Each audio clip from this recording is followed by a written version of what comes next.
Hello and welcome to sleepy classes. तो आज के करंट अफेयर्स से मल्टीपल चॉइस क्वेश्चंस को सॉल्व करेंगे। जो न्यू कमर्स हैं इस वीडियो पे उनको हम बता देंगे पैटर्न क्या होता है।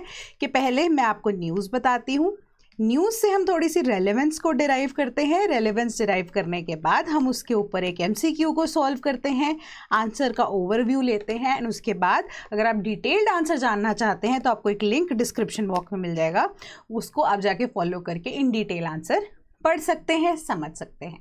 राइट, पहले न्यूज़ की तरफ बढ़ते हैं जहां पर इंडिया प्लान कर रहा है incentive schemes to recycle critical minerals. आज के करंट अफेयर्स बेसिकली अगर आप देखेंगे ना तो वो एक तरह से रेपिटेशन है, या आप कह सकते हो building upon the previous things which we have started.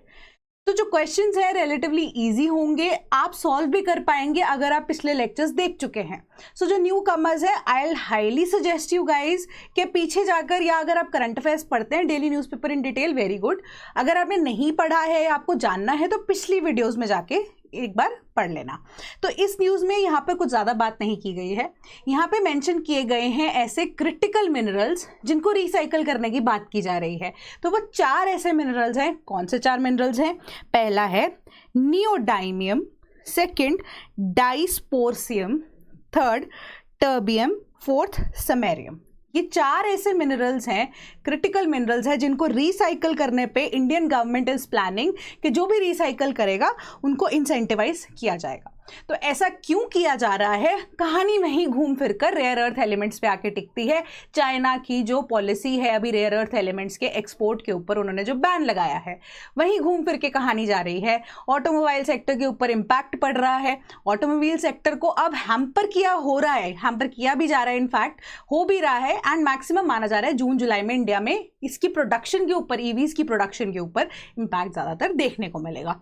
ये चीज़ यहाँ पे बोलेगी। तो ये 4 एलिमेंट्स के आपको नाम पता होंगे। चाइना के साथ स्टोरी क्या हम डिस्कस कर चुके हैं। क्रिटिकल मिनरल्स कौन से हैं वो हम देख चुके हैं। उसमें से रेयर अर्थ एलिमेंट्स क्या हैं, वो क्या है, हमने देखा था कि 17 लैंथेनाइड्स हैं, 17 एलिमेंट्स हैं जिनमें से 15 लैंथेनाइड्स हैं, है ना। तो उसके अलावा अगर देखिए तो यहाँ पे इस न्यूज़ में एक चीज़ आपको एक्स्ट्रा ये दी गई है कि हम इनको रिसाइकल कैसे कर सकते हैं। तो रिसाइकलिंग के उन्होंने एक एग्जाम्पल दिया है कि इन केस अगर आप मैंगनीज की माइनिंग कर रहे हो तो आप कोबाल्ट को यहाँ पर निकाल सकते हो, ठीक है। इसी तरीके से अगर आप बॉक्साइट की माइनिंग कर रहे हो तो आप गैलियम को निकाल सकते हो। इसी तरीके से रेयर अर्थ एलिमेंट्स को भी रिसाइकल करके हम कुछ ना कुछ तो नया बना सकते हैं जो कि एक तरह से ऑल्टरनेटिव सर्व करेगा to the rare earth elements. यही चीज़ों को यहाँ पे फॉलो करके सरकार ने बोला है जो भी ये नया काम शुरू करेगा या जो भी इस काम में आप चाहता है मैन्युफैक्चरिंग यूनिट लगाना या ऑलरेडी जो यूनिट है उसमें रिसाइकलिंग का काम शुरू कर रहा है, तो हम इंसेंटिवाइज करेंगे, क्योंकि हमारी मदद के टाइम पे आप लोग हमारी हेल्प करेंगे तो हम आपको इंसेंटिवाइज यहां पर करेंगे। सवाल है, बेसिक सा सिंपल सा सवाल है कि क्रिटिकल मिनरल्स को लेकर आपको ये स्टेटमेंट्स को देखना है। Mines and minerals development and regulation amendment bill 2023 omitted 6 minerals from the list of 12 atomic minerals। ये स्टेटमेंट करेक्ट है, ठीक है। तो अब हमारे पास जो ये बिल आया था दैट इज MMDRA बोलते हैं, वैसे MMDRA ही बोलते हैं, ठीक है। MMDRA जो है वो एक एक्ट है जो 1957 में आया था।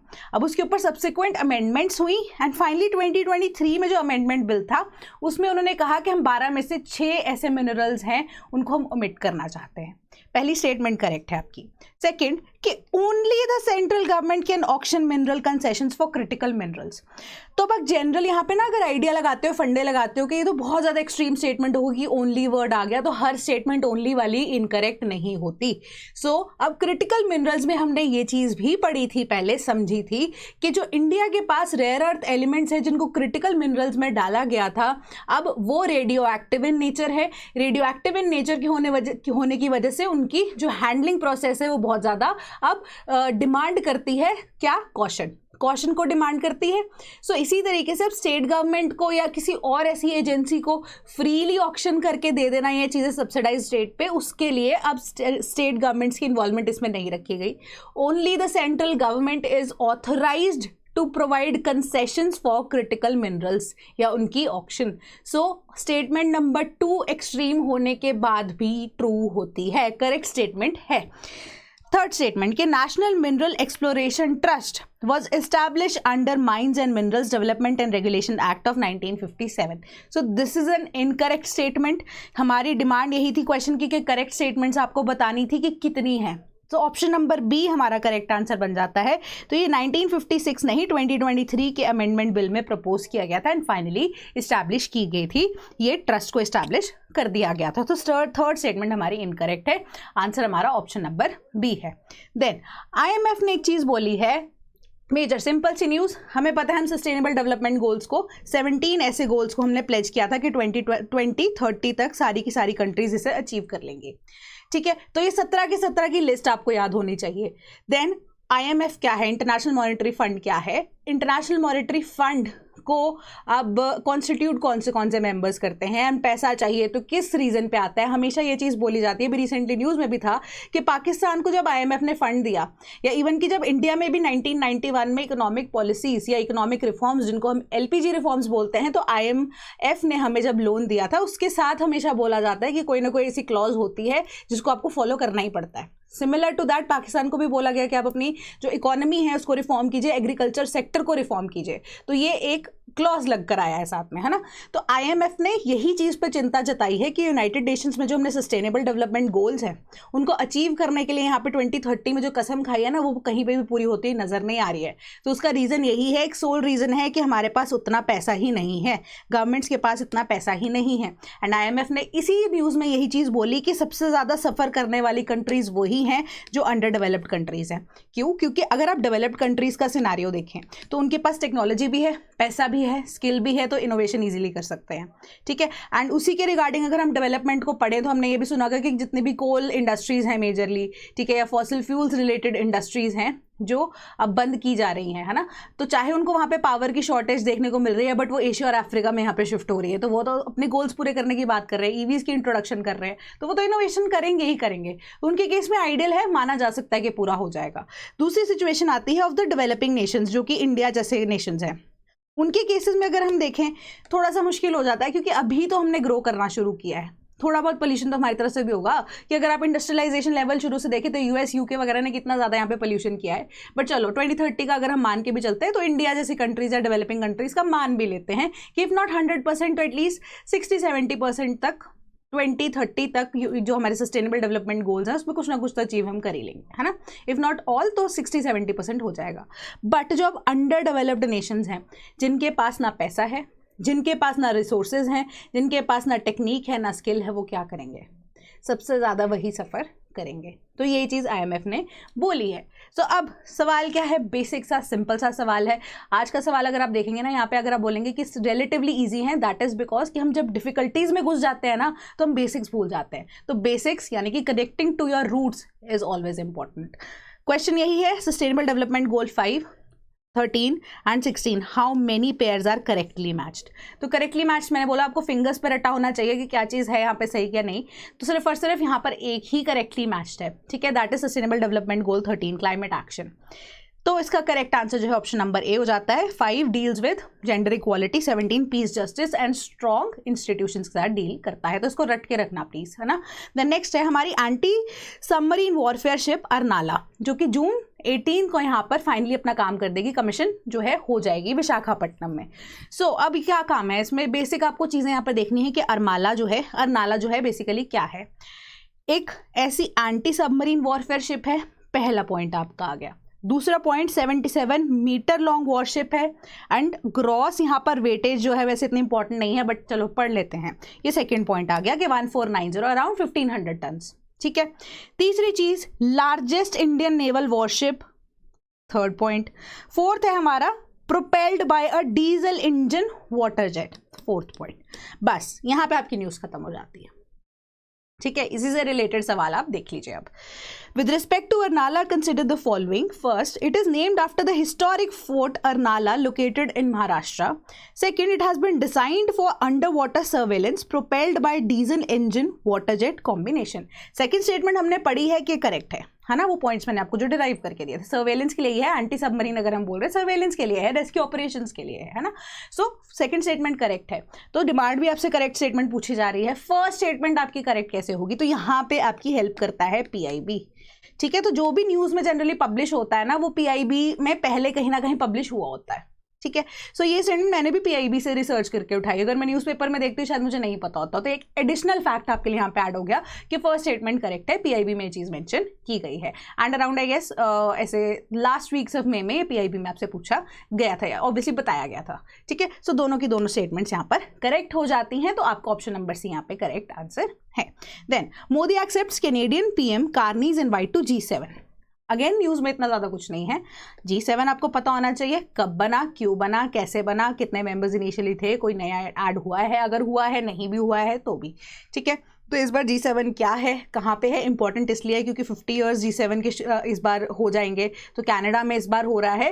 एंड मोस्ट इंपॉर्टेंटली ये न्यूज़ इतनी ज़्यादा क्यों उछल के आई सामने, दैट इज बिकॉज कि कनाडा और इंडिया की जो डिप्लोमेटिक रिलेशंस है वो अच्छे नहीं हैं, है ना। इस टाइम पे हम रिसेंटली देख रहे हैं कि कनाडा के लिए, कैनेडियंस के लिए भी इंडिया ने यहाँ पर बोला, डिप्लोमेट्स को वापस भेजने वाली बात चल रही थी, कनाडा ने भी वीज़ाज बंद कर दिए, ये आपस में जंग चल रही थी। ठीक है, सो अब उसके बाद यही माना जा रहा था कि Canada won't invite India for G7 क्योंकि G7 का मेंबर इंडिया तो नहीं है ना, बट इन्विटेशन के केसेस पे आप जा सकते हैं, हर साल जो मीटिंग्स होती है यहाँ पर। सो अब फाइनली एक हफ्ता दूर है G7, तो इन दैट केस इंडिया को इन्विटेशन आ गया है कनाडा से, विच वॉज अनएक्सपेक्टेड। सो ये न्यूज़ थी, इसके अलावा और कुछ भी नहीं था इसके अंदर, बस आपको पढ़ना क्या है, G7 क्या है। देन क्वेश्चन देखते हैं, with reference to G7 consider the following, it is an informal grouping of 7 developed nations. Second, Canada was originally not a part of G7। अब आपको इनकरेक्ट स्टेटमेंट यहाँ पे बतानी थी। इनकरेक्ट स्टेटमेंट इनमें से कोई भी नहीं है, तो ऑप्शन डी आपका करेक्ट आंसर है। कैसे कि इनफॉर्मल ग्रुपिंग्स ही है, इनफॉर्मल नेशन की ग्रुपिंग्स ही है जो कि डेवलप्ड इकोनॉमीज हैं। देखिए 7 group of 7 informal grouping, 7 of the world's advanced economies and European Union के मेंबर्स इसका पार्ट है। ठीक है, एनुअल मीटिंग होती है G7 की, स्टेटमेंट 1 हमारी करेक्ट हो जाती है। सेकंड स्टेटमेंट के अकॉर्डिंग मैंने आपको बताया कि 50 ईयर्स कंप्लीट हो गए हैं इस बार, तो मतलब 1975 में से बनाया गया था। ठीक है, अब ऑयल क्राइसिस के बेसिस पे यहाँ पे बनाया गया था यूरोप के लिए। ठीक है, तो इसमें ओरिजिनली 6 कंट्रीज थी। 6 कंट्रीज कौन सी थी? France, Germany, Italy, Japan, United kingdom and United states of America. इन्होंने इनको फॉर्म किया था G6 को। G6 में G7 ऐड हुआ 1976 में, and Canada was the last one two join, तो वो G7 बन गया। सेकेंड स्टेटमेंट आपकी यहाँ पर करेक्ट हो जाती है, राइट। अभी हमारे G7 के प्रेजेंट मेंबर्स क्या हैं वो आप यहाँ पे देख सकते हैं। Next question Fairlie simple and बहुत ही हाईलाइटेड यहाँ पे सवाल आपसे पूछा जा रहा है। RBI cuts repo to 5.5%, by word नहीं है यहाँ पे, टू वर्ड दिया गया है। ठीक है, कि 5.5% अब हो गया है, 2। ठीक है, also reduces CRR, cash reserve ratio. तो अब इस न्यूज़ से अगर हम डिराइव करें तो आपको पता होना चाहिए कि रेपो रेट क्या है, रिवर्स रेपो रेट क्या है, ओपन मार्केट ऑपरेशंस क्या है, CRR क्या है, SLR क्या है। ठीक है, देन और भी किसी भी तरीके से आपके जो इंटरेस्ट रेट हैं वो कैसे हैम्पर होते हैं या नॉट हैम्पर होते हैं, against hamper is not a correct word, कैसे उनके ऊपर इम्पैक्ट पड़ता है ना। सो अब इन चीज़ों के ऊपर यहाँ पे आप फोकस करेंगे, तो इससे रिलेटेड सवाल देखते हैं। हाँ, एक और चीज़ यहाँ पे RBI की functioning and monetary policy committee क्या होती है, किस लॉ के तहत, किस एक्ट के तहत, किस लेजिस्लेशन के तहत RBI कमेटी जो है, सॉरी हमारी मॉनेटरी पॉलिसी कमेटी जो है उसको इस्टेब्लिश किया गया है, उसके ऊपर आपको सारा पढ़ना है, कौन से मेंबर्स होते हैं इस कमेटी के, एंड ये सारी चीज़ों से आप डिराइव कर सकते हैं कि चीज़ें क्या क्या हैं। तो बहुत सारे सवाल इससे बन सकते थे। Then, with respect to banking system in India, consider the following. First, कि a decreased repo rate will also cut the interest earned on savings by depositors. Second statement है कि the decision of the monetary policy committee is binding on the central bank. दोनों ही statements ऐसी हैं जहां पे आप फंसेंगे ही फंसेंगे अगर आपको नहीं पता है चीजें। देखिए, अब रेपो रेट की बात करते हैं। रेपो रेट क्या होता है? हमारे पास एक RBI है जो कि हमारा सेंट्रल बैंक है, एक हमारे पास कमर्शियल बैंक है। ठीक है, अब अगर RBI लोन देता है टू द कमर्शियल बैंक, तो जो rate of interest RBI charge कर रहा है कमर्शियल बैंक को, that will be repo rate. ठीक है, अब कमर्शियल बैंक्स कई बार एक्स्ट्रा प्रॉफिट कमा लेते हैं एंड मार्केट में वो पैसा नहीं जाना होता, तो वो एक्स्ट्रा जो अपनी अमाउंट पार्क कर देते हैं इन दी आरबीआई अकाउंट या आरबीआई को दे देते हैं संभालने के लिए, ठीक है, तो उस टाइम पे आरबीआई जो पैसा अब देता है या इंटरेस्ट जो देता है कमर्शियल बैंक्स को, that is reverse repo rate, ठीक है। बेसिक सा मीनिंग ये आप समझ जाइए। सो अब अगर आप ये स्टेटमेंट पूछ रही है कि अगर रेपो रेट कम होता है, यानी कि अब आरबीआई जिस रेट पे कमर्शियल बैंक को लोन दे रहा है अगर वो कम होता है, तो इंटरेस्ट जो अब नॉर्मल बंदा जिसने अकाउंट में सेविंग्स रखी हुई हैं उसको भी जो इंटरेस्ट मिलता है उस पैसे को जो उसकी सेविंग अकाउंट में है, वो भी कम हो जाता है क्या? बिल्कुल कम होगा। कैसे? अब रेपो रेट को कम करने का मतलब यही है ना कि इंटरेस्ट रेट जनरली गवर्नमेंट कम इसलिए या सरकार इसीलिए कम करती है, बैंक इसलिए कम करती है ताकि ज़्यादा से ज़्यादा लोग पैसा लें, मतलब supply of money in the market बढ़े, परचेजिंग पावर जो है वो इंसान की या व्यक्ति की बढ़े। तो सिमिलर तरीके से अगर आपने पैसा डिपॉजिट किया है अकाउंट के अंदर तो वो आपके एक्सपेंडिचर प्लस सेविंग आ गई, तो जितनी सेविंग बढ़ती जाएगी आपकी उतना आपका एक्सपेंडिचर कम होता जाएगा, ठीक है। एक्सपेंडिचर कम होता जाएगा एंड फाइनली आप देखेंगे कि इकोनॉमी जीरो पे आ जाएगी। हालांकि ये हाइपोथेटिकल सिचुएशन है, बट एक बेसिक सी बात ये है कि सेविंग्स अगर आप बढ़ा रहे हैं जस्ट बिकॉज कि आपके अकाउंट में अगर डिपॉजिट बढ़ते रहेंगे, इंटरेस्ट रेट भी साथ साथ अगर बढ़ता जाता, सो इन दैट केस आप सेविंग ज़्यादा करते रहेंगे, आप एक्सपेंडिचर कम करेंगे, तो परचेजिंग पावर लोगों की बढ़ते हुए भी वो ज़्यादातर सेव करेंगे, वो इन्वेस्ट तो उस चीज़ में करेंगे ही नहीं, है ना, तो वो नई चीज़ें परचेज क्यों करेंगे? सो एज अ रिजल्ट इस एक्सपेंडिचर को बढ़ाने के लिए सेविंग को कम करना पड़ेगा। इसीलिए जो इंटरेस्ट रेट हैं डिपॉजिटर्स के वो भी कम हो जाते हैं, ठीक है। इंटरेस्ट रेट जब आप लोन लेने जाते हैं तो वो कम हो जाएंगे, ठीक है, बट जो इंटरेस्ट आपको मिल रहा है अपनी सेविंग्स के ऊपर, आपके अकाउंट के ऊपर, सेविंग्स अकाउंट के ऊपर, वो भी कम हो जाता है, ठीक है। सेकंड स्टेटमेंट की जो डिसीजन है मॉनेटरी पॉलिसी कमेटी का वो बाइंडिंग होता है सेंट्रल बैंक के ऊपर। ये चीज़ कहाँ पे मेंशन की गई है? ये हमारा आरबीआई एक्ट जो है ऑफ 1934 उसके अंदर मेंशन किया गया है सेक्शन 45(ZB) के अंडर, ठीक है। मॉनेटरी पॉलिसी के अंदर बेसिक मॉनेटरी पॉलिसी कमेटी के अंदर 6 मेंबर्स होते हैं, जिसमें हमारे आरबीआई गवर्नर जो हैं वो भी होते हैं एंड 5 अदर मेंबर्स, जिनमें से 3 जो हैं अब अपॉइंट किए जाते हैं बाय द सेंट्रल गवर्नमेंट, बाकी 2 मेंबर्स वगैरह सब कुछ आप इन डिटेल यहाँ पर पढ़ सकते हैं, ठीक है। सो मेजर सी बात यही थी, दोनों की दोनों स्टेटमेंट्स करेक्ट है। नेक्स्ट, अब ट्रेन टू कश्मीर, हमने ऑलरेडी इसका एक स्पेसिफिक पोर्शन चिनाब ब्रिज पढ़ लिया था पिछले लेक्चर्स के अंदर, बट अब अगर हम देखें आज हम हिस्ट्री के ऊपर थोड़ा सा फोकस डालेंगे, ठीक है। पहली चीज कि क्या है, पहली बार कश्मीर के अंदर आफ्टर इंडिपेंडेंस ये सारी चीजें शुरू हुई हैं रेल लिंक्स को डेवलप करना? जी नहीं, ऐसा नहीं था।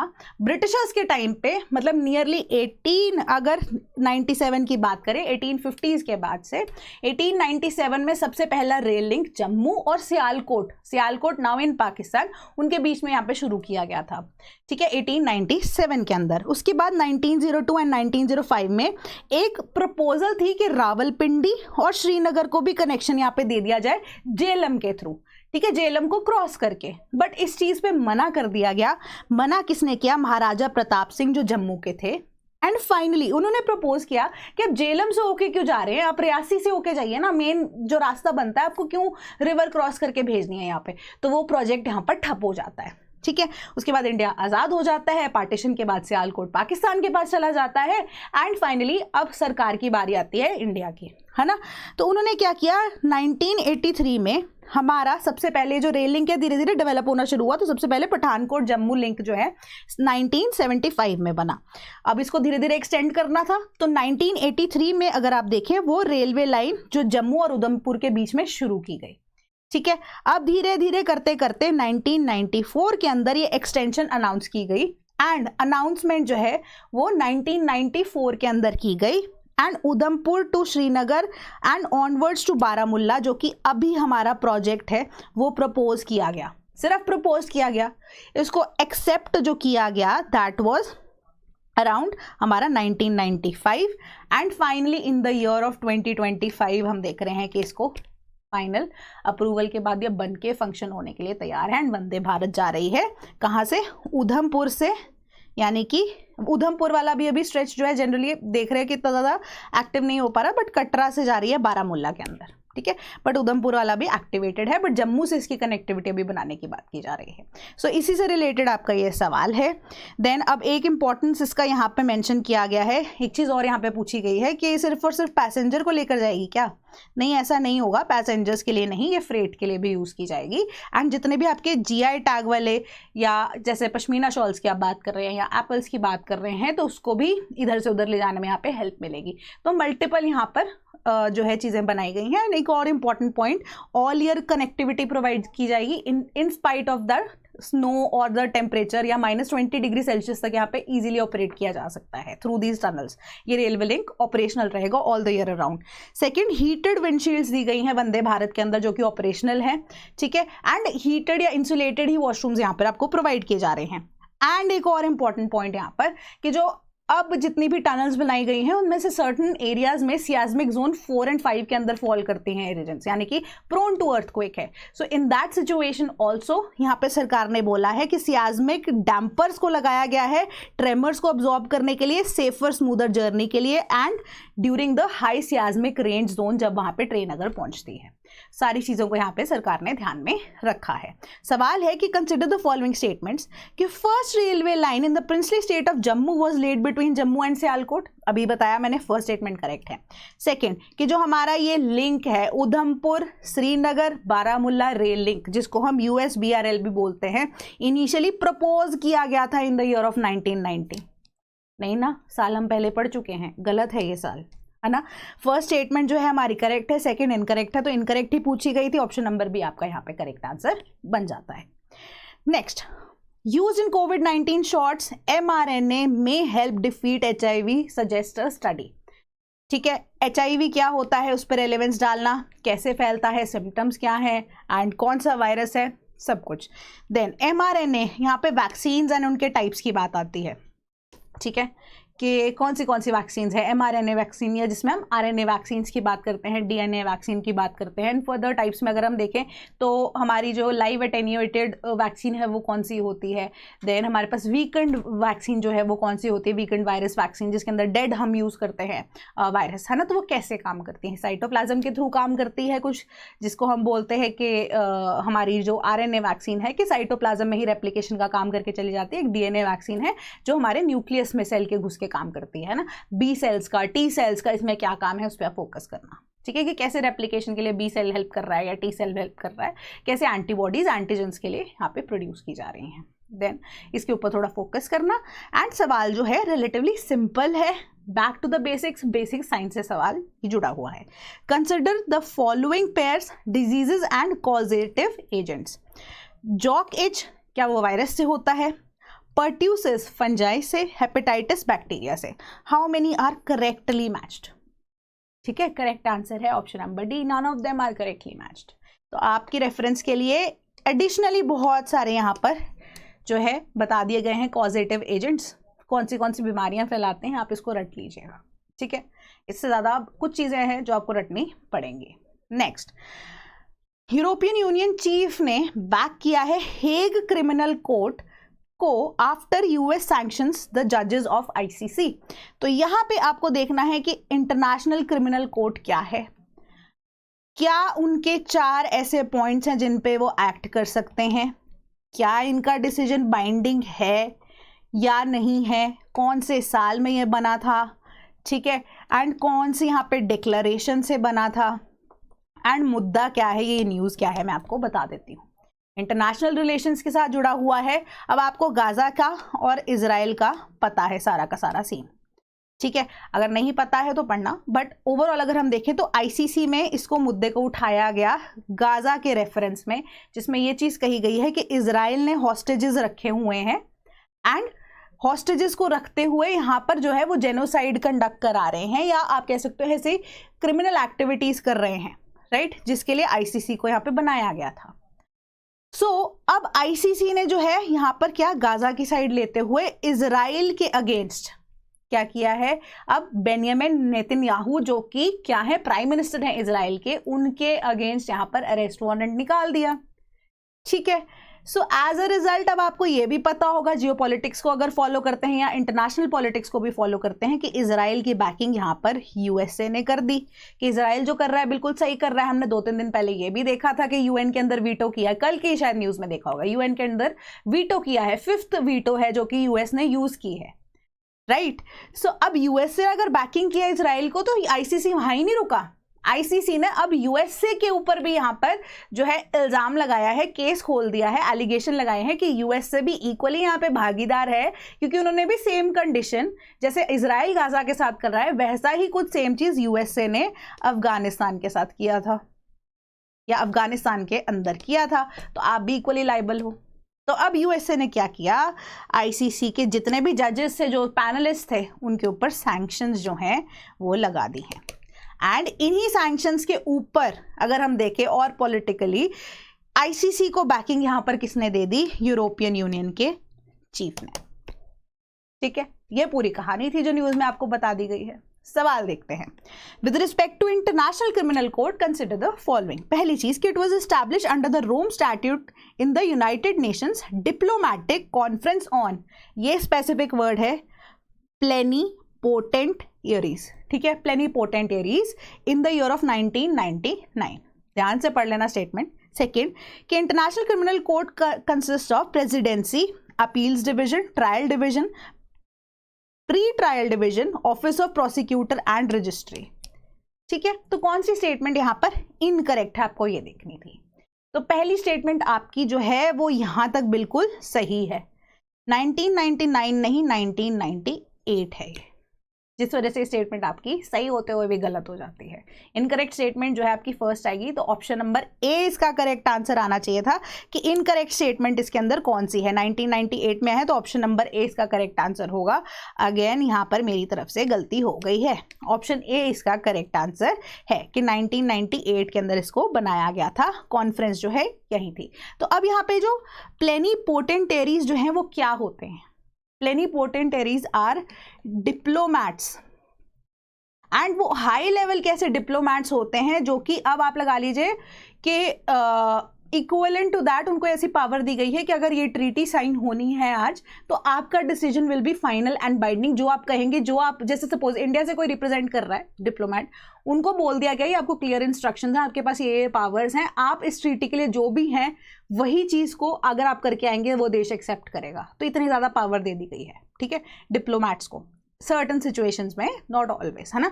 तो आप इंडिया के रिप्रेजेंटेटिव हो, जो भी इस ट्रीटी में होगा या जो भी समाधान इसका निकलेगा, करता धरता आप ही होंगे। सो इनको हम बोलते हैं प्लेनिपोटेंटेरीज, राइट। तो उन्होंने पक्का ही सोचा हुआ था रोम स्टैट्यूट के अंदर कि हमने ये आईसीसी को बनाना ही बनाना है।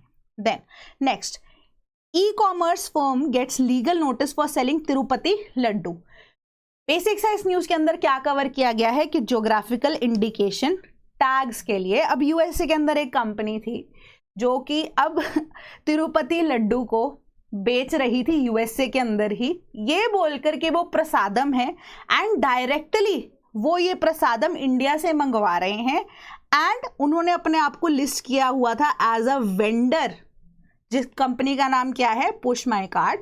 ठीक है, उन्होंने बोला कि हम वेंडर हैं, बट एक्चुअली में देवर नॉट द वेंडर। सो वो इलीगली यहाँ पर बेच रहे थे तिरुपति लड्डू, जिसकी ज्योग्राफिकल इंडिकेशन यानी कि सारा लीगल पेपर वर्क जो सारा का सारा है वो इंडिया के पास है ना। तो अब टेम्पल के पास है, स्पेसिफिकली अगर हम देखें तो तिरुपति मंदिर के पास है। तो उन्होंने सेवरल ऐसी जगहों पे कंपनीज को सू किया है कि आप हमारे बिहाफ पे कैसे बेच सकते हैं prasadam, and it is not a case of money या किसी भी तरह का ऐसा लिटिगेशन का उनका इंटेंशन नहीं था। It was a case of sacred prasadam which holds spiritual and cultural value for them. तो आप आस्था के साथ खेल रहे लोगों के, ये चीज उन्होंने बोली। हमारे लिए रेलेवेंस यहाँ पर यही है कि ज्योग्राफिकल इंडिकेशन क्या होते हैं, कौन से एक्ट के तहत यहाँ पर होते हैं, एंड इस एक्ट में बेसिक प्रोविजंस क्या क्या हैं, एंड ज्योग्राफिकल इंडिकेशंस रिसेंट कौन सी आई हुई हैं, कौन सी स्टेट ने या कौन सी जगह ने उसको क्लेम किया है। ठीक है, सो अब इससे फायदा क्या क्या होता है। Consider the following pairs, GI tags and states. ठीक है, पिथौरा गुजरात, किन्हल टॉयज कर्नाटका, कारण म्यूसले राइस आंध्र प्रदेश। तो how many are correctly matched? Correctly match इसमें सिर्फ 2 ही हैं, ऑप्शन नंबर बी करेक्ट है कि पिथौरा गुजरात, किन्हल टॉयज कर्नाटका, कारण म्यूसले जो राइस है that is not Andhra Pradesh, that is Andaman and Nicobar. तो एक लिस्ट निकलती है सरकार की तरफ से, तो ये लिस्ट जो है उसके अंदर ईयर्स एंड स्टेट्स एंड कौन सी चीज़ें अब जीआई टैग के अंडर अप्रूव्ड है उस चीज़ को मेंशन किया होता है, तो उसको फोकस जरूर करना, उसके बारे में थोड़ा सा रीडिंग ले लेना। Then next question and the last question कि Delhi zoo to set up a bio bank to preserve DNA of endangered species. पहले बायो बैंक क्या होता है, डीएनए क्या होता है, पता ही होगा वैसे तो, बट एंडेंजर्ड स्पीशीज क्या होती हैं, ठीक है। अब इनसाइट कंजर्वेशन और एक्साइट कंजर्वेशन क्या होती है, ठीक है। देन नेशनल रिपोजिटरी किस चीज के लिए, किन किन यहाँ पर एनिमल्स के लिए, एनिमल्स के नाम देख लीजिए कि schedule 1 and schedule 2 of the wild life protection act 1972। अब वाइल्ड लाइफ प्रोटेक्शन एक्ट के अंदर जो शेड्यूल 1 है और शेड्यूल 2 है, इसमें कौन से एनिमल्स हैं, इसके ऊपर आपको सवाल आ चुका है पहले। एंड मोस्ट इंपॉर्टेंटली न्यूज़ में कौन से एनिमल्स मेंशन्ड हैं वो और ज़्यादा इंपॉर्टेंट हो जाते हैं। That is Asiatic lion, Bengal tiger, Indian elephant, Indian rhinoceros, sloth bear, lion tail macaque, Indian wolf, Indian bison जिसको गौर बोलते हैं, dhole, that is Asiatic wild dog, Eld's deer, four horned antelope, then Himalayan black bear, marsh crocodile, घड़ियाल, Indian rock python and spectacled cobra. ये सारे नाम यहाँ पर दिए गए हैं। तो बेसिक आइडिया यहाँ पर यही है कि ऐसे जीन्स की या ऐसे डीएनए की एक रिपोजिटरी रखनी है of all the animals, but इनमें से स्पेसिफिक प्रेफरेंस दी जाएगी टू ऑल द एंडेंजर्ड या एंडेमिक स्पीशीज। एंडेमिक स्पीशीज क्या होती हैं कि जो कि एक जगह के नेटिव हों, ठीक है। कि सपोज मैं एक एंडेमिक स्पीशीज अपने आप को अगर कंसिडर करती हूँ, ह्यूमन हूँ, है ना, but specifically I belong to that particular region, तो I am endemic to India, ठीक है। यहाँ हम एंडेमिक टू पंजाब के, मैं पंजाब को ही बिलोंग करती हूँ, just an example, rough example, कोई दूर दूर तक लेना देना नहीं है, ठीक है। सो इसी तरीके से एंडेमिक स्पीशीज के ऊपर, एंडेंजर्ड स्पीशीज के ऊपर फोकस किया जाएगा। तो ये पहला ऐसा प्रोजेक्ट है, ठीक है, जो लिया गया है। बट ये पहली ऐसी जो सिचुएशन है, दिल्ली जू इज नॉट द फर्स्ट, यहाँ पर नॉट द फर्स्ट, सेकेंड, ठीक है, सेकेंड ऐसा इंस्टीट्यूशन जो कि अब इस तरह की रिपोजिटरी मेंटेन कर रहा है। पहली repository I read it somewhere, जहाँ पे अभी दार्जिलिंग मेंशन किया हुआ था, यस, ठीक है। Padmaja Naidu Himalayan zoological park in Darjeeling was the first to list such a facility under initiative, वो भी इस साल के अंदर शुरू किया गया है रिपोजिटरी मेंटेन करने के लिए, just for research purposes only, ठीक है। तो इससे रिलेटेड अब सवाल देख लेते हैं। सिंपल सवाल है बट आ चुका है ऐसा। Which of the following species is not a part of schedule 1 of the wild life protection act 1972? Himalayan brown bear, Himalayan ibex, pig tailed macaque and Malabar civet. Correct answer है इसका option number C, कि सी जो है वो हमारी schedule 2 के अंदर आती है, ठीक है, एंड बाकी तीनों के तीनों हमारे शेड्यूल 1 का पार्ट है, ठीक है। ये भी शेड्यूल 1 का पार्ट है, ठीक है। इसका डिटेल अगर आप देखेंगे तो एक लिस्ट दी गई है, हमारा जो वाइल्ड लाइफ प्रोटेक्शन एक्ट है 1972, उसके एंड में अपेंडिक्स दिया होगा। अपेंडिक्स के अंडर अगर आप देखेंगे यहाँ पे हमारे पास शेड्यूल 1, शेड्यूल 2, शेड्यूल 3 ऐसे दिए गए होंगे। वैसे शेड्यूल 3 भी इतना मतलब रेलिवेंट नहीं होता, 3 and 4, 1 and 2 are more important. तो एक लिस्ट होगी, उसमें एटलीस्ट 5-10 तो आप याद कर लीजिए, ठीक है। मैमल्स का अलग से है, बर्ड्स का अलग से है, सो उसी तरीके से आप याद करना, 5-10 5-10 रट्टा मारना पड़ेगा। सो that is all from my side today, and in case if you are preparing for UPSC 2026, तो अब हमारे पास एक ongoing foundation batch है, you can check it out, link is in the description box, and test series देना चाहते हैं 2026 की, अभी से तैयारी करना चाहते हैं, पहले से ही या तो तैयारी कर रहे हैं, साथ साथ रिवाइज भी करना चाहते हैं, जैसा भी आपका मन बने, है ना। तो हमारे पास एक ऑनगोइंग टेस्ट सीरीज भी है जीएस के लिए, सो प्रीलिम्स के लिए ओवरऑल अगर हम देखें, so you can check it out as well. That is all from my side today, thank you so much.